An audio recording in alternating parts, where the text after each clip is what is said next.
Hey guys, here's Louis, and on this video I am going to explain what a lot of people out there was waiting for, which is going to be a video on how to wire a first gen bird. This one being a 1968 Firebird, and because I need this car all wired up, I am going to focus on the 68 Firebird.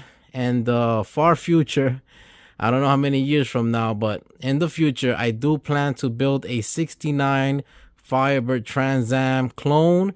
And when I'm building that car, I will go through the wiring also for that car. But if anybody needs help out there for a 69 Firebird, I will let you know how you can contact me.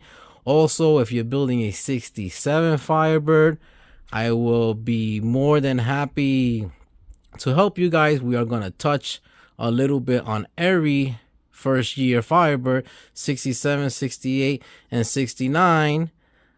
But I'm going to focus more on 68 because I'm building a 68. Okay. And I'm also going to try my best in explaining the wiring, because it is an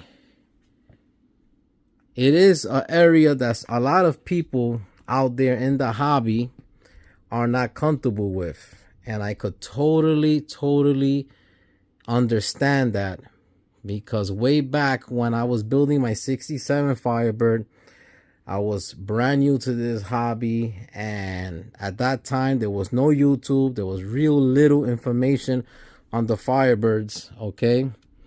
And I had to learn a lot through trial and error and break my head and really bite the bullet and learn. And that car means a lot to me because I learned so many things about Firebird and about old cars, and the list just keeps going on and on.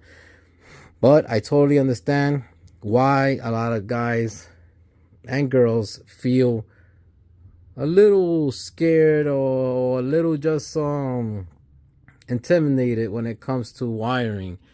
So here we go, guys, and this video is going to be covering a wiring video. I cannot do it on one video because I will have you there for an hour or so. Okay, so I'm just gonna cover the basic, and maybe you guys leave comments on this video and tell me where you want me to focus at more. Hit me up with a comment and I will answer it on the next video. Okay, so on this table here, I took my time to lay everything down for you guys. All right, and these are the tools that Louis uses on building all the Firebirds that I own. And even when I was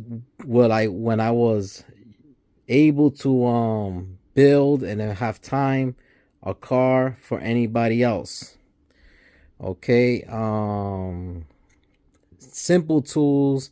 These are tools you could pick up anywhere. All right, and I'm going to share it with you guys what I have here, and it won't break the bank. So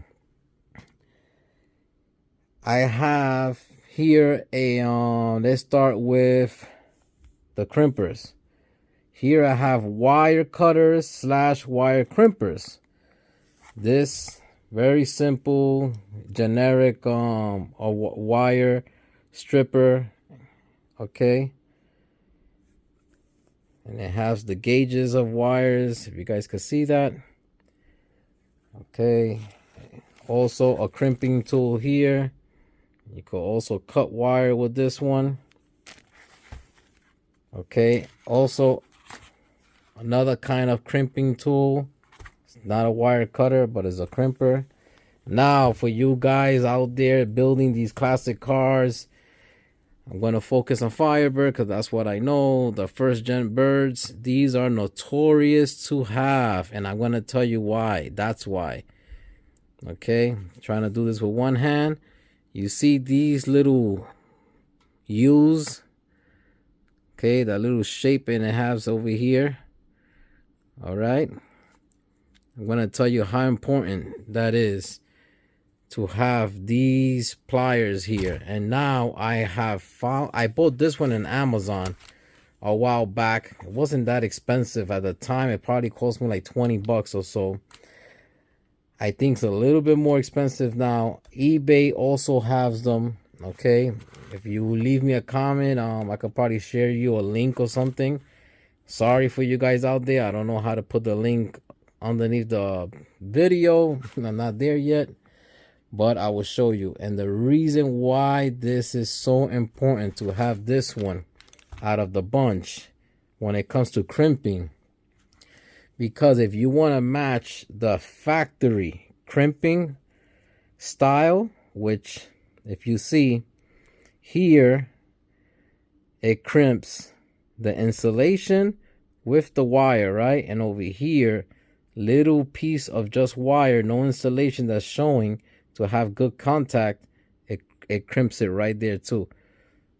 All right, and that's why, sorry I cannot do this with one hand, but that's why it has these shapes right here, and you see which one is for the wire size and the connector you're using, and you will crimp down and it will give you this nice looking factory crimping style. Okay, now for old GM cars like the Firebird here, okay, these are original factory style wire connectors. You got your male and your female, okay, and they are numbered like 53 series connectors and stuff like that. You could get these on eBay. Myself, I have both them on eBay. Okay, they're not that expensive. Now the male and female connectors, okay, terminals connectors are these, and these are really extremely important to have, and I would explain why later. Okay, but they tiny, and with my experience of these cars, they are used in a couple of areas, and trust me, none of the new stuff or none of these stores, AutoZone, Advanced Auto, any of them you want to name, have them. So you have to go on eBay. I get them on eBay. Also, if you do a Google search for male and female connectors, okay, and me personally, I get them on eBay. These are a little pricey, okay. Also, when I go to the junkyard, I'm a big fan of approaching the old cars that are about to be crushed. Even the guys tell me, listen, in a couple of weeks, this one will be crushed. And I start snipping away at things that are really, really hard to get anywhere else to complete a wiring harness. Here you have a glove box light. And what's really interesting in Firebird, that was actually an option. Okay, this was an option to have a glove box light. Another option on these cars was a luggage lamp. So they literally called it a luggage lamp, which it means you will have a light on your deck lid. When you open in your trunk, your deck lid goes up, and the mercury switch connected to the bulb, it will light up the bulb, and there you could look at the nighttime. You could look inside your trunk. This one, I will be wiring that in the future. All my Firebirds have the luggage lamp option that Louis put in. All right, what's next? Also, when you're building your original wiring harness, this is like a factory, it says it right there, OEM wiring tape. And for you guys out there that don't know what this is, this wraps around your wiring harness, and it's non-adhesive, no glue, which is an excellent thing, because if you want to ever back it out to do a repair, you just go back, and when you're wrapping, you want to wrap it nice and tight. Okay, these are the light bulbs you will be using. through 67 and 69, they use these light bulbs, and God knows how much longer than that. But I could speak for the 67 through 69 Firebird, okay? And these are your backup lights, which are 1156. This is your amber front park lights / signal lights for the front, 1157A. And these 1157 is your parking lights plus signal lights for the rear, okay? These over here are for your marker lights on the rear quarter panel on a 68 Firebird. All right, 69, this changes for the marker lights in the back, the bird on the 69. But on 68, the marker light, which is an arrow, uses these. Now, I did not use these. I like to use LEDs. Why? Because LEDs are less amperage. It pulls less amperage. Plus, the light is just much stronger. If you're driving at night, they should be having no problems, the other drivers, to see you. Now, I do not use everything LEDs. I bought these long time ago. These are white backup lights, LEDs. These are for your courtesy lights, LEDs. I do have these on my 69 Firebird, I believe, for the courtesy lights. This will be for your courtesy. Your courtesy lights will be 97, I believe it is. I don't have it here. But this one, 89, is for your license plate lights, okay? And the reason, if you go with LEDs, okay, you won't be able to use your flasher, the original button flasher, which you need for your hazards and for your signal lights. They won't work properly. You will have to get one that works with LED lights if you plan to change more than just one. I just change maybe one, which is the marker lights in the back, and call it a day. All right. Now check this out. I want you guys to check this out. Contact these people here on Google. Do a Google search right there. I'm going to focus on it, okay? Do a Google search right there. I have an account with them for many years already. And these are your GM standard colors, okay? GM standard colors. All right. Orange, usually for these cars, these first gen birds, orange means hot all the time. Usually 9 out of 10, orange means hot all the time. Pink is hot with ignition. Pink is hot with ignition. Okay. Brown could be for giving it power under ignition for certain things, and is also used for different things around the car. If I get to anything brown, I'll let you know why I have a brown. Blue, this kind of color blue, I use it for my oil sending unit. So the wire that's going to send the signal to the gauges is blue on these cars. And this is your temp gauge, green. All right.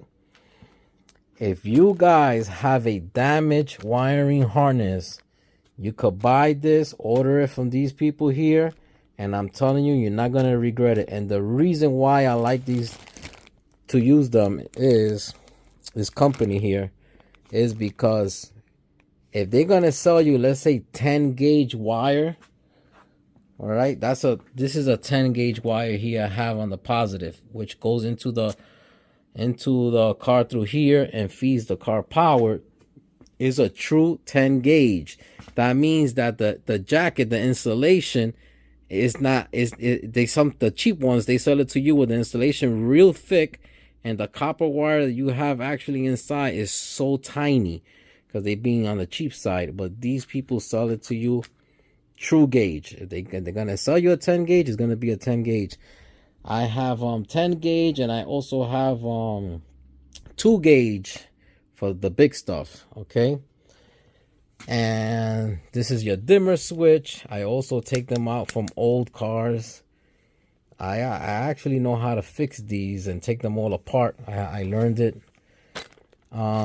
This one here is for your dome light. Okay, this is for your dome light. These are for 1969 Firebird marker lights. Okay, 194. Now, so these tools are crucial here, especially this one. And these are little connectors you would need to make a jumper wire or to test your wiring. Alligator clips. There's a couple of new different kinds here. These are rubber grommets, please. And I'm really stressing this. Please, if you're gonna make any holes on your radiator support or firewall, okay, any sheet metal to feed a wire through, use a rubber grommet, then put your wire through. I go to car shows all the time and I see a bare hole on a sheet metal with a wire going right through with no rubber grommets. Guys, if that ever has power going through and it gets cut, could cause even a fire. Please do your research, do things the smart way. These are LED bulbs for the gauges, and there I do use LED bulbs. I picked up this whole pack some years ago on eBay, really cheap. And these are cool. They work. They don't give you problems. Some LEDs do. That one don't. Another tool here, some battery cleaner spray. I have another one for the wiring of the cars and the terminals when they are rusty. You need to clean them out. This is a mini torch, and that is when you're gonna make a connection, a wire-to-wire connection, and you're gonna use some heat shrinking. You need a mini torch for that. Okay, it's a lifesaver. I like it. I just carry it. Boom, job is done. These are auxiliary gauges that I will be wiring to my car, to the 68 Firebird. One is an oil pressure, and the other one is a temperature sending units. These are your door jamb switches. These are the switches for the interior lights. Okay, funny thing is, I wired this car. They are working. I just cleaned these up. I soaked them with a little bit of PB Blaster or WD-40, clean them up, okay, sand them down, make them look brand new again.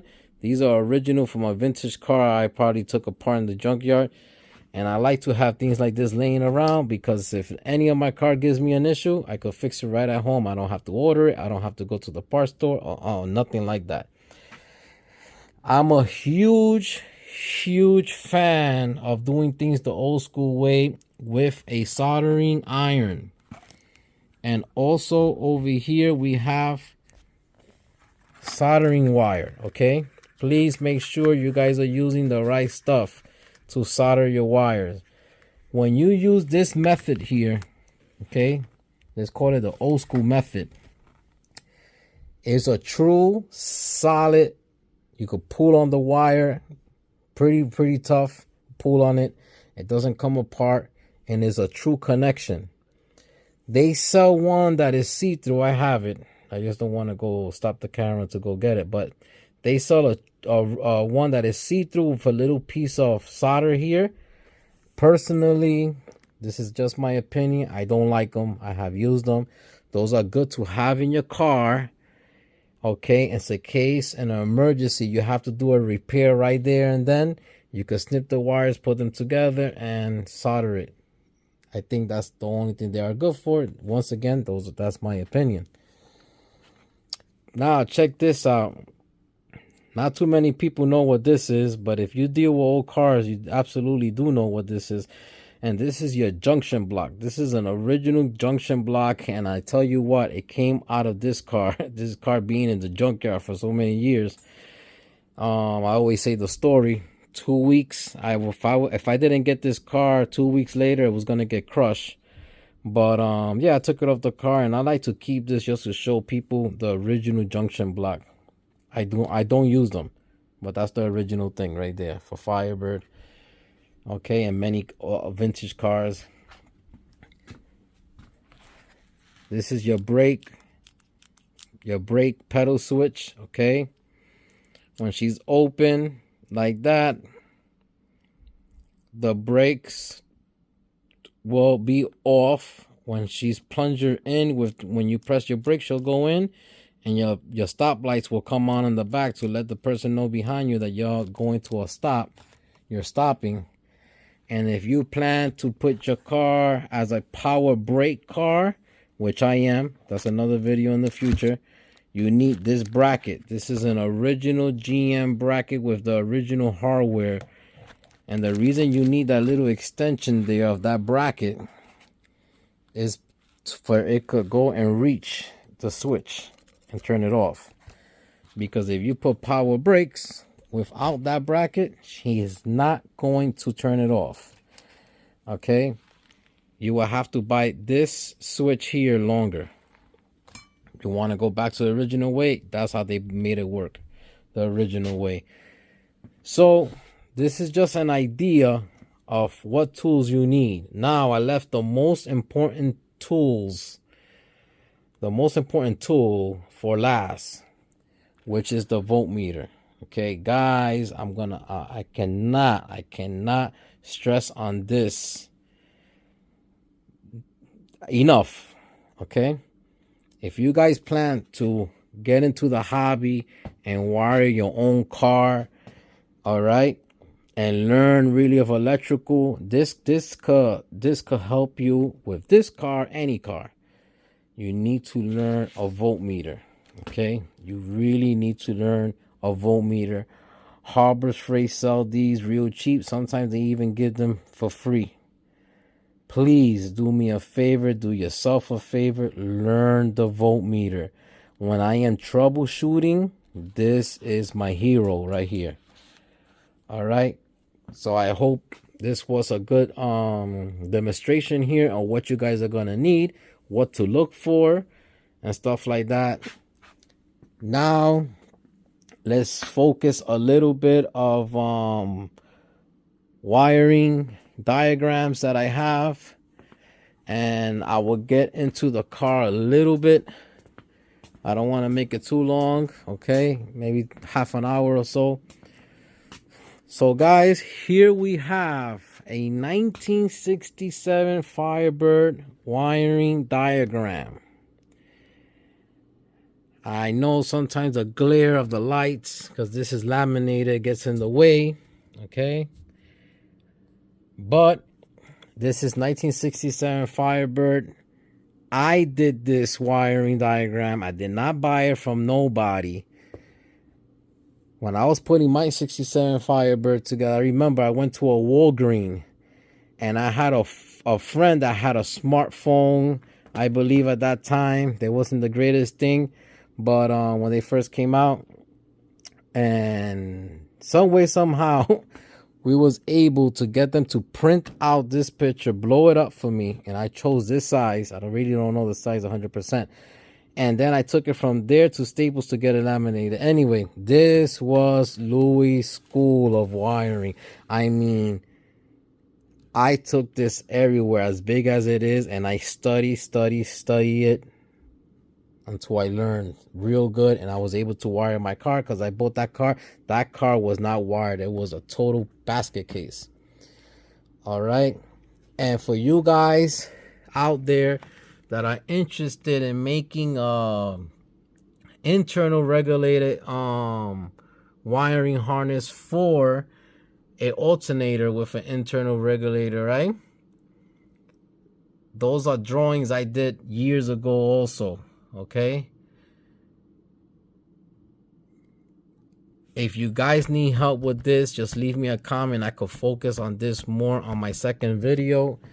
This happens to be a 1969 Firebird wiring diagram. For you guys out there that are new subscribers, if you don't know already, I have the first year generation Firebird collection. I have 67 through 69. Altogether, I have 6 of them. All right, and little by little, you guys will get to know all 6 of them. I'm building this one right now, trying to finish building it. If I could jump on this convertible here that belonged to the missus. But this is a 69 Firebird wiring diagram. This is a 68 Firebird wiring diagram here, okay? And if you get to learn all of this information here, if you get to learn the tools over there and get to buy them, learn how to use them, I'm telling you right now, I'm not lying to you guys, I'm telling you the absolute truth. You guys could get something like this. This is a bulk head connector for a 68 Firebird, okay? And you could actually build it.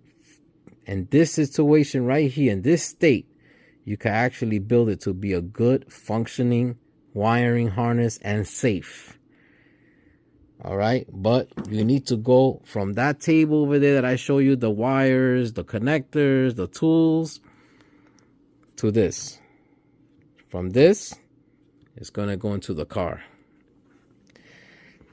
Now I'm going to leave you guys shortly. On the next video, I will speak more on the wiring of the car. If you see, I've been really busy wiring the car.